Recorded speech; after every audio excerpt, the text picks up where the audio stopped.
El Renacimiento es un periodo de la historia de la cultura ubicada en el tránsito de la Edad Media a la época moderna en Europa Occidental. Se desarrolla entre el siglo XV y el primer tercio del siglo XVI, pero se reconocen influencias de precursores de los siglos XIII y XIV, tales como Giotto y Duccio. El núcleo del origen se da en Italia, pero se extiende hasta la mayoría de los países de Europa Occidental. Según Jacob Burckhardt, se pueden reconocer 4 grandes categorías conceptuales relativas al Renacimiento. La primera es el descubrimiento del mundo y del hombre tanto por la expansión geográfica como por la investigación del ser humano como ser biológico. La segunda es el desarrollo de la individualidad y del antropocentrismo. Se presenta un cambio de punto de vista del hombre respecto al mundo en el cual Dios deja de ser el centro para que lo sea el hombre mismo. La tercera es la promoción oficial del arte por parte de príncipes, reyes y la Iglesia. Con este fenómeno se desarrolla el mecenazgo. La cuarta es el resurgimiento de la antigüedad clásica grecolatina, no como una imitación, sino como una reinterpretación tras un proceso de investigación. Dentro de Italia, el Renacimiento tiene 2 etapas: el Quattrocento del siglo XV y el Cinquecento del siglo XVI.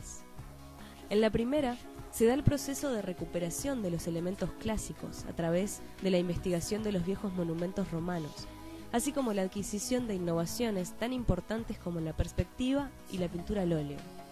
En la segunda, se alcanza la madurez de la forma clásica renacentista a través de los grandes maestros de la época, no por medio de una imitación formal de lo antiguo, sino a través de la utilización de los grandes conceptos que definen lo clásico: el orden, la proporción, la armonía, el ritmo, la medida, la simetría y lo que los griegos llamaban euritmia. En el siglo XV podemos reconocer 2 grandes generaciones de pintores en Italia.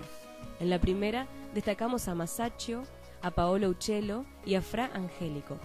En la segunda se destacan Piero della Francesca, Sandro Botticelli y Andrea Mantegna. En el siglo XVI, los principales artistas en Italia serán Leonardo da Vinci, Rafael Sanzio y Miguel Ángel Buonarroti.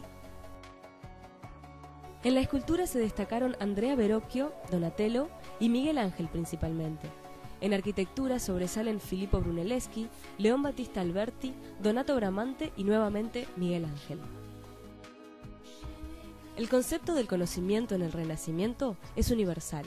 El ideal humano es el hombre universal que puede quedar sintetizado en la figura de Leonardo da Vinci, quien además de toda su trayectoria artística, desarrolló investigaciones anatómicas, mecánicas, hidráulicas, de ingeniería, entre otras cosas.